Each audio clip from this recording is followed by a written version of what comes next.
దేవునికి అసాధ్యమైనది ఏది కూడా లేదు. సమస్తమును సాధ్యపరచగలిగిన దేవుడు. ఈ వ్యక్తి మారుతాడా? ఈమె మారుతుందా?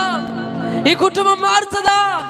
వారి జీవితాలు మారుతాయా అన్నట్లుగా ప్రజలు అనుకోవచ్చు. కాదు, దేవుడికి సమస్తము సాధ్యం. మనుషులు మార్చగలిగిన దేవుడు, వారి హృదయాలు అంతరంగములో మార్పు తేగలిగిన దేవుడు, వారి జీవితాలను కట్టగలిగిన దేవుడు, కుటుంబాలను కట్టగలిగిన దేవుడు మన దేవుడు. ప్రియా సహోదరుడా, సహోదరి, విశ్వాసముతో నిశ్చయముగా మీకు అసాధ్యమైనది ఏది కూడా ఉండదని నిశ్చయముగా మీతో చెప్పుచున్నాను అంటున్నాడు.